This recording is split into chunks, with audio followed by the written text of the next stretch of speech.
बिस्मिल्लाहिर्रहमानिर्रहीम। अस्सलाम वालेकुम पाकिस्तान। मैं हूं अस्मा मुस्तफ़ा ख़ान और आप देख रहे हैं आस्क अस्मा, एक ऐसा शो जिसमें हम बहुत सारे सवाल उठाने की कोशिश करते हैं और साथ ही साथ ये भी कोशिश करते हैं कि कुछ सवालों के जवाब भी मिलें।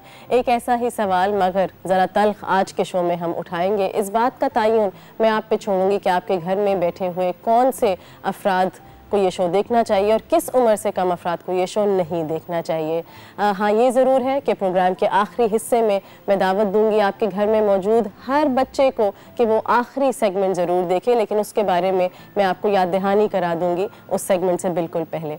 आज के शो में जो हम सवाल उठा रहे हैं वो ये है कि बच्चों के साथ जिनसी ज़्यादती आखिर कब रुकेगी।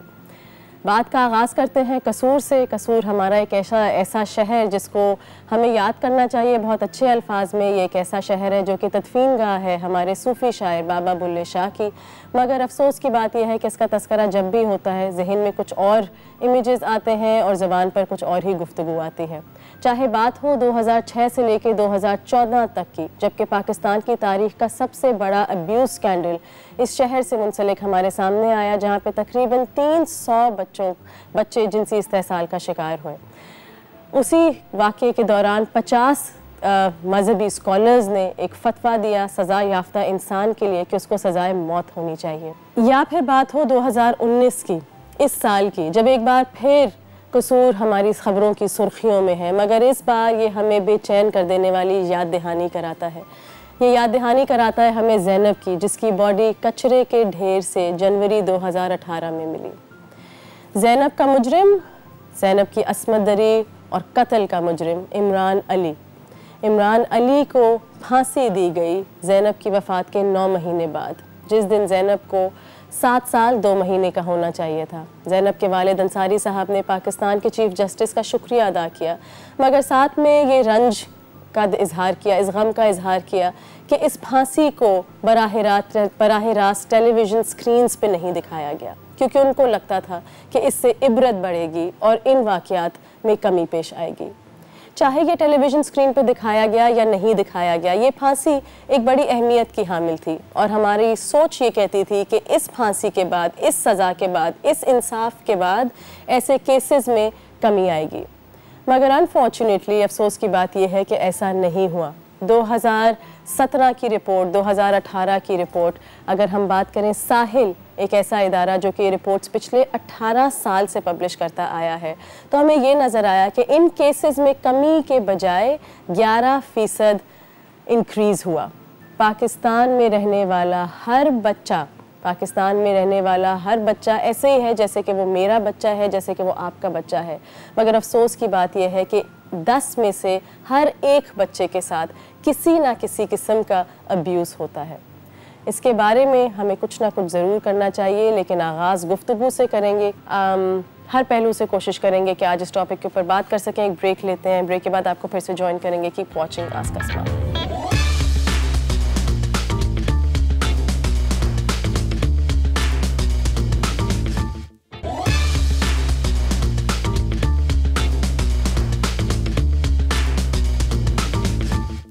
Welcome back after the break. आप देख रहे हैं आस्क अस्मा और आज हम प्रोग्राम में बात कर रहे हैं बच्चों पर जिनसी ज़्यादती के हवाले से। प्रोग्राम के आखिरी हिस्से में हम आपके बच्चों को दावत देंगे, क्योंकि एक छोटी सी वर्कशॉप हम उनकी आगाही के लिए भी करेंगे। लेकिन इस वक्त बात करेंगे इंटरनेट पे इस वक्त बच्चों के साथ जिनसी ज़्यादती होने की बहुत सारी तस्वीर हैं और ये तस्वीर एक गैर मामूली शरह पर फैल रही हैं। न्यूयॉर्क टाइम्स की एक रिपोर्ट के मुताबिक, इस रिपोर्ट की झलकियाँ हम आपको अपनी स्क्रीन पर भी दिखाएंगे।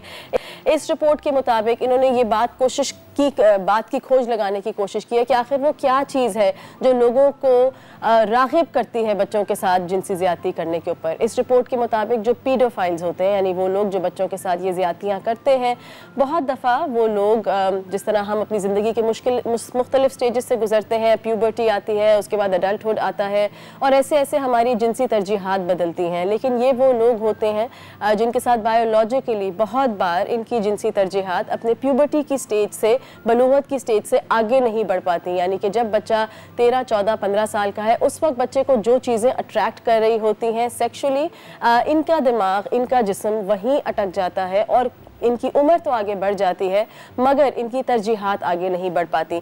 इसी रिपोर्ट के मुताबिक ये बात भी सामने आती है कि लोग इन एहसास का इंतखाब नहीं करते बल्कि उसको दरियाफ्त करते हैं। People actually discover this as they grow up, लेकिन बहुत केसेस में ये भी सामने आया कि वो इस चीज़ का इंतखाब नहीं करते, वो अपने लिए इसको चूज़ नहीं करते। शायद एक मुकम्मल तस्वीर तो हमारे सामने नहीं आई, साइंस अभी भी कोशिश कर रही है बहुत सारे जवाबात की खोज लगाने में, लेकिन एक पोर्ट्रेट सा सामने बड़ा है जिसके बारे में मैं बात करना चाहूँगी। ये चीज़ सामने आई कि ज़्यादातर सज़ा याफ्ता मुजरिम इस केस में जो थे वो ज़्यादातर आदमी थे, लेकिन बहुत बार समझा जाता है कि वो सिर्फ और सिर्फ आदमी होते, सिर्फ और सिर्फ आदमी नहीं थे, ज़्यादातर आदमी थे। और जिन बच्चों के साथ उन्होंने ये किया उन बच्चों की उम्र 6 से 17 साल तक की थी। इसके अलावा ये भी देखा गया कि जेम्स कैंटोर जो कि डायरेक्टर हैं टोरंटो सेक्सुअलिटी सेंटर के, उन्होंने ये बताया इस रिपोर्ट में कि ये जेनेटिक नहीं है लेकिन इनको ट्रेस किया जा सकता है बच्चे की पैदाइश से पहले on some periods of development when the child is in the womb. इसके अलावा ये भी बताया गया कि बहुत सारे माशरती फैक्टर शामिल होते हैं, बहुत सारे नफ्सियाती फैक्टर्स इस चीज़ के अंदर शामिल होते हैं।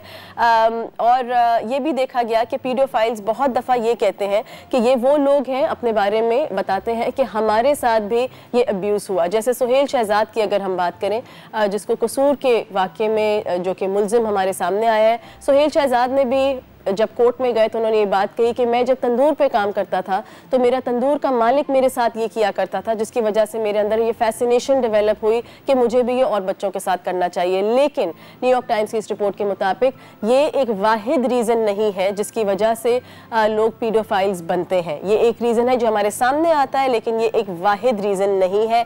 बहुत दफ़ा लोग सिर्फ सिंपथी हासिल करने के लिए इसको कोर्ट्स में जाके, इंसाफ के दायरों में जाके इसको एक सिंपथी गेनिंग फैक्टर के तौर पे इस्तेमाल करते हैं।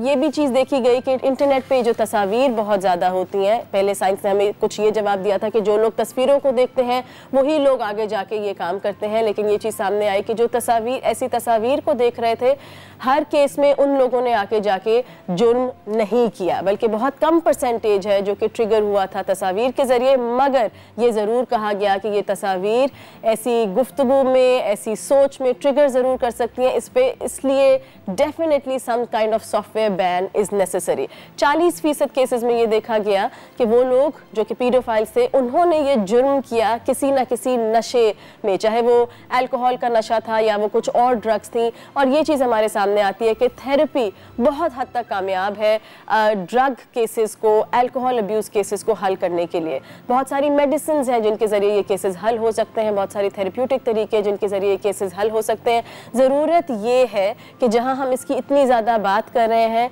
वहां पे ये तमाम लोग, ख़ास तौर पर अगर ऑनलाइन कम्युनिटी की बात की जाए, मज़ीद से मज़ीद अंडरग्राउंड जा रहे हैं। अगर ये हमारी नज़रों से छुप के ये काम करेंगे तो मसला ये हो जाएगा कि साइंस इनके बारे में जान नहीं सकेगी, नफ्सियात इनके बारे में बेहतरीन हल सामने नहीं ला सकेंगे और माशरे में हल नहीं आएगा। हल के लिए ज़रूरी है कि हम इन लोगों को, इनके घर वालों को, माशरे को ये बात समझा सकें कि ट्रीटमेंट मौजूद है, इस चीज़ का ट्रीटमेंट हो सकता है।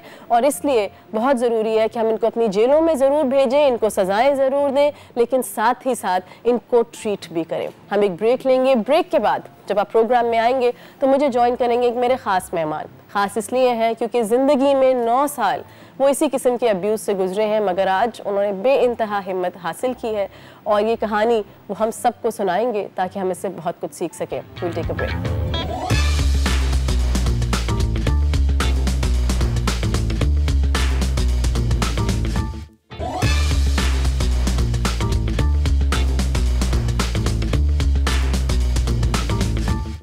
Welcome back after the break. आप देख रहे हैं आस्क अस्मा। इस वक्त प्रोग्राम में हम आपकी मुलाकात कराएंगे, आपसे बात कराएंगे एक अपने ख़ास मेहमान से। मैं बात कर रही हूँ अकरम ख़ान की, जो कि हमें ज्वाइन कर रहे हैं कनाडा से।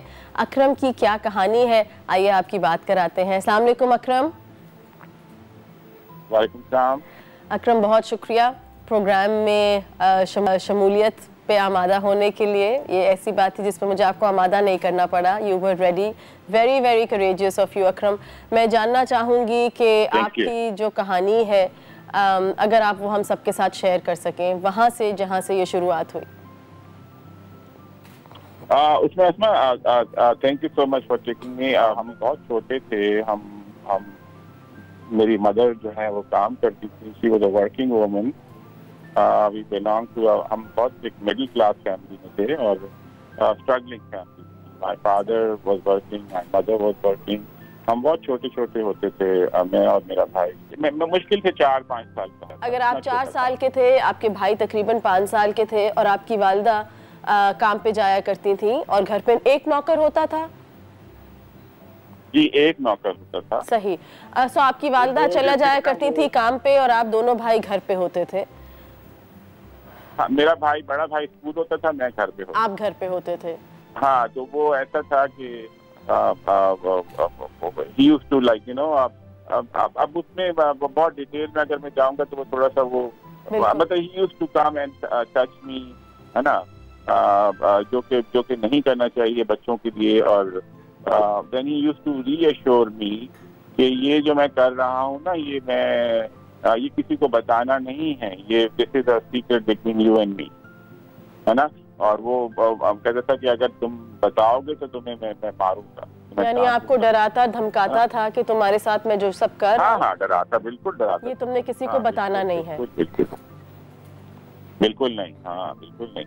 और मतलब मेरे लिए वो बहुत बड़ी चीज होती थी ना। I was a little baby and he was a grown up man and I am dependent on him.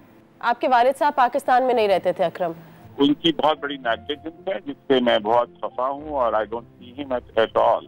I confronted him and I don't see him at all because मेरी माँ का और मेरे बाप का यही आर्ग्यूमेंट होता था कि when you finish your job, आपको घर आना है, बच्चों को लुक आफ्टर करना है। But he was not doing that. He used to go, you know, after school, अपना ऑफिस खत्म हो गया, he used to hang out with his friends, वो ताश खेलना, है ना, दोस्तों के साथ गपशप लगाना, मूवी देखने चले जाना, है ना।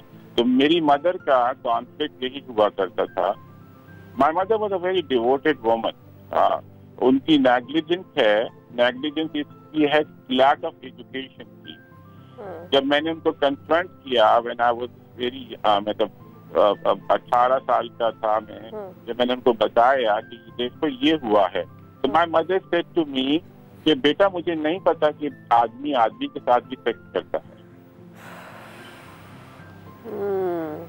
ये मामला कितने अरसे तक चला? आपने कहा 4 साल का था जब ये शुरू हुआ, ये कितने साल? हाँ, ये 4 साल से लेके अस्मा, 4 साल से लेके ये सिलसिला जो है व्हेन आई टर्न 12 years, 4 साल से लेके 12 साल तक। Not only Yasin mama, it was 3-4 नौकर जो हमारे घर में आए उनके बाद उन्होंने भी ये सब कुछ किया। उन्होंने भी ये किया। और मेरे अब्बा के कजन रहते थे घर में, ही केम फ्रॉम गांव, विलेज से आए थे, वो भी करता था, ठीक है। एंड मेरा दिमाग ऐसा हो चुका था कि I have to please everybody and this is how vicious it is कि आपको बच्चे को सर्व करना है, बच्चे को सर्व करना है। ये there are sign and symptoms asthma that has to be checked by the parents, ठीक है ना। आपका बच्चा OSC है, ऑब्सेसिव कंपल्सिव बिहेवियर शो कर रहा है, आपका बच्चा is going to the bathroom again and again. I used to go and मुझे अपने आप से घृणा आती लगी। I used to hate my body, I used to go in the bathroom to wash myself again and again in several. आपने गुफ्तगू में बताया कि आपके वालिद सऊदी अरब चले गए और वो आपकी वालिदा को भी साथ ले गए। Then we were left with our auntie. अब जब 13 years, when I turned 13 years, I tried to commit suicide because I was so confused about myself, about my gender, about what happened with me, about the low self-esteem. एक तो sexual abuse से हुआ, उसके बाद physical abuse जो है आपको हर she used to speak English all the time at that time. She said, "Stupid है ये बच्चा, stupid है." This was enforced in my brain. ये बच्चा stupid है. He can't do anything. He's a stupid donkey. This is the 2 word I remember still in my memory. Stupid donkey. Stupid donkey. है ना, हर बात पे तो वो it was so went into my brain that I said I'm good for nothing. I'm not even a man. Then we went to Canada. Okay, हम Canada में गए। Canada में जाके first time I realise looking at the environment, ये कोई एक ऐसी चीज होती है जिसको कहते हैं sexual abuse and physical abuse. Canada जाके आपको सबसे पहले इसकी रियलाइजेशन हुई। Akram, how old were you then जब आप कनाडा गए?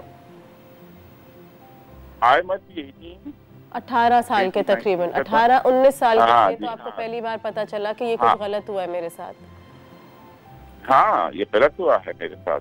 अच्छा, उसमें फिर जब मैंने अपने माँ बाप को बताया कि ये this is what was happening in our home. वालिदैन का क्या रिएक्शन था जब आपने उन्हें बताया? कि मेरे बाप ने कहा ये क्या होगी, तो ये कौन सी बड़ी बात, हमारे गांव में तो बहुत होता रहता है, सारे बच्चे ठीक होते हैं, हमने तुम लोगों पे इतना पैसा डाला है, वी पुट यू इनटू सादी पब्लिक स्कूल जिसका खर्चा 10,000 रुपया होता था हर महीने का, I put you in the best of the best school. यानी आपके वालिद ने कोई गलती का इतराफ नहीं किया? नहीं, बिल्कुल नहीं किया, बिल्कुल नहीं किया। Up till this age, he didn't do it. I don't see him. आज आप यूएस में एक सेटल्ड इंडिविजुअल हैं, वो बच्चा जिसको कहा जाता था कि you're a stupid donkey। मैं चाहूंगी कि आप लोगों को बताएं कि आज आप यूनाइटेड स्टेट्स में क्या करते हैं। I'm a physical therapist by profession. I'm married, alhamdulillah. I have a daughter and लेकिन असमा ये जो है ये चीज साथ साथ चलती है। It will never go away. Like I said to my therapist told me it's an extra baggage that you have to carry. Don't try to unload that baggage because it will not get ये कभी unload नहीं होगा आपसे। This is your past. It's gonna be with you. You need how to handle it. आपको लगता है कि आज आप जैसे शौहर हैं या आप जैसे बाप हैं, उसमें आपका ये माजी कुछ रोल अदा करता है? उसने आपकी शख्सियत को ऐसा किया है? I'm very protective about my daughter. Yeah. I'm very protective about my daughter. और आपकी बेटी अब 14 साल की है। आपने ये बात अपनी मैं एक बात आपसे कहूँगा, प्लीज। उसमें I want to give this message to all my Pakistani brothers and sisters और जो माँ बाप हैं, always say, hello, yes, I'm sorry। जी कहिए। अपने बच्चों को हमेशा कहो कि आई लव यू। हमारे पेरेंट्स नहीं बोलते हैं, they never say that। This I don't know उनको क्या प्रॉब्लम होती है। Always और खास तौर पे हमारे माँ बाप जो होते हैं, हमारे बाप, they will never express their love to their children। If you express love to your children, they feel protected। I say 1,000 times to my daughter, I love you बेटा।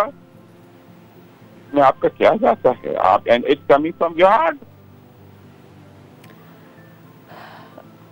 अकरम, आपके लिए ये बहुत मेरे बाप ने कभी नहीं कहा, कभी नहीं। मेरी माँ ने भी कभी नहीं कहा। They were emotionally very inert थे वो लोग, बिल्कुल inert थे। हमारे माशरे में बोला जाता है बच्चे are supposed to serve you, they are not supposed to serve anybody। They have a beautiful childhood, let them enjoy the childhood। तुम्हारे बच्चे, हमारे बच्चे हमें सर्व करने के लिए पैदा नहीं हुए हैं। Do not expect your child to serve you। Do not let your kids to go and buy and run errands for you। ये जो छोटे छोटे बच्चों को दुकानों पे भेजते हैं कि ये लेकर आओ, वो लेकर आओ, फलाना करो, ढींग करो, टांगे दबाओ, हाथ दबाओ, they are not supposed to serve you। ये मैसेज है मेरा to all my parents। तालीम लें, बच्चों को बच्चा समझें। This is their golden time to enjoy. आप एक बच्चे को जब रेस करोगे with the love and everything, he gonna be a strong person. उसका self esteem gonna be very strong. Nothing can take away their. कोई दुनिया की दौलत आपके बच्चे की जो स्ट्रॉन्ग पर्सनालिटी को ब्रेक नहीं कर सकती है। जब तक आप बहुत शुक्रिया अकरम। बच्चों के लिए थैंक यू अकरम। मैं बस ये जानना चाहूँगी, क्योंकि मैं ये जानती हूँ, आपने बताया कि आपने ये बात अपनी बेगम से भी शेयर की और अपनी 14 साल की बेटी को भी बताया, ये तमाम माजी जो आपका गुजरा है। बिल्कुल बताया। ओपन डिस्कशन है मेरे घर में, ओपन डिस्कशन है।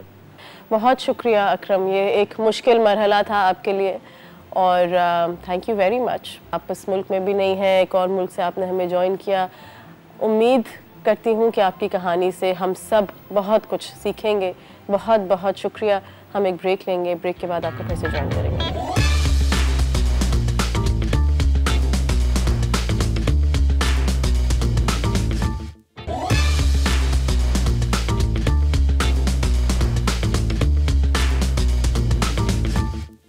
Welcome back after the break. आप देख रहे हैं आस्क अस्मा। हम बात कर रहे हैं बच्चों पे होने वाली जिनसी ज़्यादती। इस वक्त हमें ज्वाइन किया है हमारे स्टूडियोज़ में डॉक्टर किश्वर इनाम ने, जो कि पीडियाट्रिशियन है आखान यूनिवर्सिटी के साथ, और साथ ही साथ बहुत एक्टिव मेंबर है कसूर हमारा है। कसूर हमारा है एक सिविल सोसाइटी की तरफ से, आम लोगों की तरफ से एक इनिशिएटिव है जो कि ज़ैनब की वफ़ात के बाद फॉर्म किया गया। इस इनिशिएटिव ने बहुत सारा काम किया है पाकिस्तान में बच्चों के साथ जिनसी ज़्यादती के ऊपर गुफ्तगू शुरू करने के लिए। डॉक्टर किश्वर ने हमें इसलिए ज्वाइन किया है क्योंकि इस सोसाइटी ने, इस ग्रुप ने एक बड़ा अहम कदम उठाया है। वो कदम है ज़ैनब के नाम पे एक बिल पास कराने का। इस बारे में मैं आपसे बात करना चाहूँगी। ज़ारा का मतलब है Zainab alert response recovery act. सही।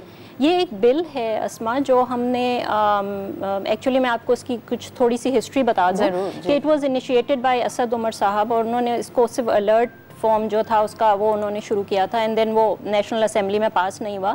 उसके बाद वो वापस भेज दिया गया था, तो हमने उसको रीड्राफ्ट किया और हमने उसमें कुछ और बड़ी मुफीद चीज़ें डाली, और उसको फिर दोबारा से हमने लॉ मिनिस्ट्री के पास भेजा, एंड देन उसके बाद फिर श्री मज़ारी ने उसको नेशनल असेंबली में, ह्यूमन राइट्स मिनिस्ट्री ने उसको टेबल किया है। तो ये जो एक्ट है वो बेसिकली देखिए, अगर हम बच्चों के हुकूक की बात करते हैं तो जो एक हक है बच्चों का, हुकूमत की ज़िम्मेदारी है कि वो बच्चों की हिफाजत करे। लेकिन आपको पता है कि चाइल्ड प्रोटेक्शन सिस्टम हमारे पाकिस्तान में ना होने के बराबर है। बिल्कुल। तो ये इसी से इसका ताल्लुक़ है, चाइल्ड प्रोटेक्शन सिस्टम से, कि हमने एक ऐसा बिल ड्राफ्ट किया कि जिसमें कि जो बच्चे गुम हो जाते हैं, जो बच्चे अगवा हो जाते हैं, उनके लिए एक अलर्ट कायम किया जाए। अगर आपको याद हो तो एक, जैसे अमेरिका में एक एम्बर अलर्ट के नाम से एक अलर्ट है कि जो भी बच्चा वहाँ किडनैप होता है या गुम होता है तो वो अलर्ट हो जाता है। तो it has that part in it कि एक अलर्ट है, और दूसरा रिस्पॉन्स है। रिस्पॉन्स का मतलब ये है कि हम क्या कार्रवाई शुरू की जाए उस बच्चे की तलाश के लिए। तो ये रिस्पॉन्स हो गया, एंड देन उसकी बाजियाबी के लिए हम और क्या इक़दाम कर सकते हैं कि वो पूरी हो जाए, यानी उस बच्चे को रिकवर करें, और उसके बाद भी उस बच्चे को क्या सपोर्ट दी जाए कि वो जो अब्यूज़ के थ्रू गुजर चुका है बच्चा, है ना, तो वो पूरा हो जाए। मैं आपको इस बिल के बारे में अगर थोड़ी सी तफसील बता दूं, फिर मैं बताऊंगी कि और क्या ऑब्जेक्शंस इस पे लगी हैं, ताकि आपको समझ आ जाए कि क्या है। तो मैंने आपको बताया कि इसके 3 कंपोनेंट्स हैं। एक तो अलर्ट सिस्टम हो जाए, जैसे ही कोई बच्चा गुम हो एक अलर्ट हर जगह नाफिस हो जाए। तो उसका तरीका ये होगा कि एक एजेंसी कायम की जाए जिसका नाम ज़ारा हो। तो again Zainab alert response recovery agency act के हिसाब से एजेंसी हो, जो कि जिसका बेस जो है वो इस्लामाबाद में हो सकता है, फेडरल हो सकता है, एंड देन हर प्रोविंस में और हर डिस्ट्रिक्ट में उसकी ब्रांचेस हों। ठीक है। और फिर जैसे ही कोई बच्चा गुमशुदा होता है, ये जो है ये अलर्ट जो है ज़ारा की तरफ से पहले तो उस महल्ले में, डिस्ट्रिक्ट में हो जाए, फिर वो उसके बाद प्रोविंस में हो जाए, फिर उसके बाद ज़रूरत पड़ रही है तो पूरे मुल्क में हो जाए। क्योंकि आपको पता है कि बच्चों की ट्रैफिकिंग यानी सिर्फ एक प्रोविंस के हद तक नहीं होती है, वो एक जगह से दूसरी जगह भी ले जाते हैं। फिर इस ज़ारा का काम ये भी होगा कि वो एक हॉटलाइन बनाए, यानी एक नंबर हो जो पूरे पाकिस्तान पे हो। अभी मसला ये है कि हमारे पास हर प्रोविंस के पता नहीं 8-8, 10-10 हेल्पलाइन के नंबर्स हैं। किसी को कुछ पता नहीं है कि हाँ अगर कुछ हो जाता है तो हम क्या करें, राइट। तो एक नंबर हो, जैसे 911 अमेरिका में है, एक नंबर हो, उस पर हर कोई, हर शहरी उस नंबर पे कॉल करके कह सकता हो कि मेरा बच्चा गुम हो गया है, मैं क्या करूँ, मुझे बताएं कि अब मुझे क्या करना है, मुझे रिपोर्ट करनी है अपने बच्चे के बारे में। वो सारी इन्फॉर्मेशन उस नंबर पे दे, बच्चे की तस्वीर भेजे, और फिर ज़ारा अलर्ट कायम करे थ्रू बहुत सारे आप लोगों के टीवी चैनल्स के थ्रू, सोशल मीडिया के थ्रू, पीटीए के थ्रू, टेलीकम्युनिकेशन सारे मैसेजेस एंड ये सारी चीज़ें, न्यूज़पेपर के थ्रू, ये सारा ज़ारा का काम होगा कि वो इसको कोऑर्डिनेट करें और फिर एक डेटाबेस बनाए कि उनके पास एक डेटा, हमारे पास आज तक इस किस्म का कोई डेटा नहीं कायम हुआ है, तो डेटाबेस बनाए कि ये कौन बच्चा था, ये इसकी क्या इसके बारे में सारी इंफॉर्मेशन हो और फिर वो फॉलो अप करें कि क्या हुआ। तो अलर्ट की मैंने बात की कि ये सारा करेगी। अब रिस्पॉन्स क्या होगा। एक अनदर वेरी अनफॉर्चुनेट थिंग इस के जब कोई बच्चा गुम होता है, माँ बाप जब पुलिस स्टेशन जाते हैं तो FIR कोई नहीं काटता है, ठीक है, वो एक मुसीबत है। 1 दिन लग जाता है, 2 दिन लग जाता है, 3 दिन लग जाता है। तो उस बिल में ये लिखा गया है कि फौरी तौर पर पुलिस की जिम्मेदारी है कि वो FIR रजिस्टर करें और जैसे ही FIR रजिस्टर करें within an hour they have to let Zara know, ताकि सारे मुल्क में या एटलीस्ट मुल्क में नहीं तो अभी शुरू में महल्ले में, फिर प्रोविंस में ये अलर्ट हो जाए कि ये बच्चा गुम हो गया है। सही। और फिर उसकी तलाश फौरी तौर पे शुरू हो जाए, ठीक है। तो ये हमारी फिर पुलिस एंड लॉ इन्फोर्समेंट का काम आता है। ये जो पूरा प्रोसेस आपने बताया बहुत ही जामे प्रोसेस है, लेकिन एक और इशू जो इस बिल पे उठाया गया है वो ये है कि ये बहुत मुश्किल काम है। ये तो बहुत ही बेवकूफ़ाना किस्म की एक्सक्यूज़ है कि ये एजेंसी बनाना बहुत मुश्किल काम है। तो इसका मतलब है कि आपके पास कोई विल नहीं है, अपने बच्चों को प्रोटेक्ट करने के लिए आपके पास कोई विल नहीं है। जिसका बच्चा खोया है उससे पूछें कि वो कितनी मुश्किल बात थी। बिल्कुल। और आई थिंक उसके बाद ये चीज़ें बहुत आसान लगेंगी। आप लोग सिविल सोसाइटी को कह रहे हैं कि इसमें आपका साथ दिया जाए। सो अगर आप चाहते हैं कि आप ज़ारा के बारे में इंफॉर्मेशन लें, कसूर हमारा है कि फेसबुक पेज से आपको ये इन्फॉर्मेशन मिलेगी। और सिविल सोसाइटी को, हम सबको, आज ये बच्चे किसी और के हैं, खुदा ना करे कल हमारे भी हो सकते हैं, इसलिए हम सबको मिलके कोई ना कोई आवाज़ ज़रूर उठानी चाहिए कि अगर ऐसी ही शिकों से हमें मसला है कि इसका नाम ये क्यों है, ये इतना मुश्किल क्यों है, तो हमें इससे आगे बढ़ना चाहिए। Thank you very much doctor Kishwar, thank you for coming over. Break लेते हैं, ब्रेक के बाद हमें ज्वाइन करें बच्चों के साथ इसी मौजू पे एक छोटी सी वर्कशॉप के लिए।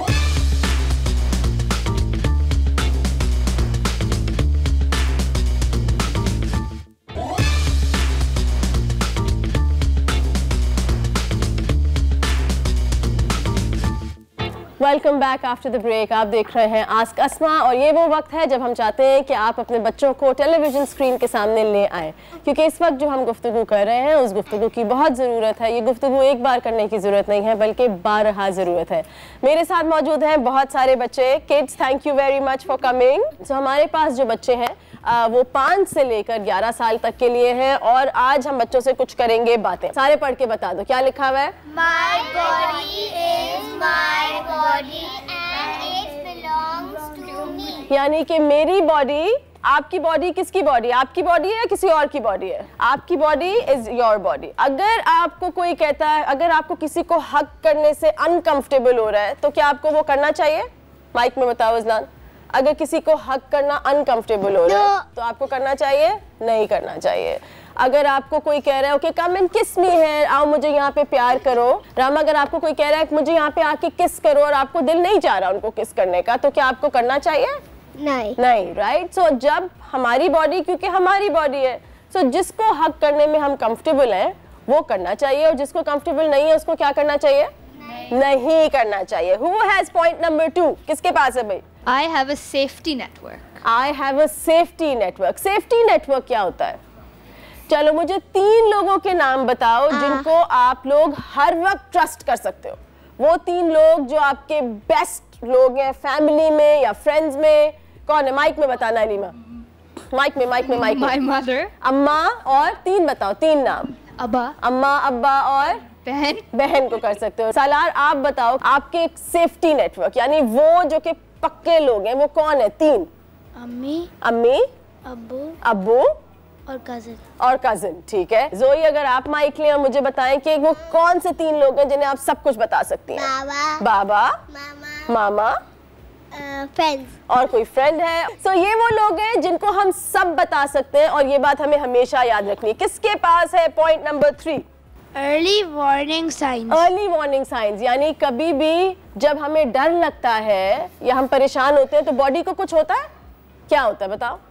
Start shaking. You start shaking. Start shivering. You start shivering. यानी कभी भी कोई ऐसी चीज़ हो जिससे हम शेक कर रहे हैं या शिवर कर रहे हैं तो हम किसको जाके बताएंगे?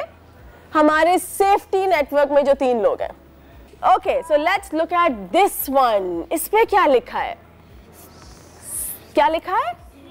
सीक्रेट्स. हमारी कोई भी सीक्रेट जिसको सीक्रेट रखने से हम अनकंफर्टेबल हो या हमें अच्छा नहीं लग रहा उसको सीक्रेट रखना, कोई और हमें कह रहा है कि आपने इसको सीक्रेट रखना है, तो क्या हमें वो सीक्रेट रखना चाहिए? नहीं. बिल्कुल भी नहीं. और वो हम किसको जाके बताएंगे सीक्रेट? अपने सेफ्टी नेटवर्क को, यानी हमारे मामा, बाबा या दोस्त, कजिन, जो भी उस सेफ्टी नेटवर्क में है.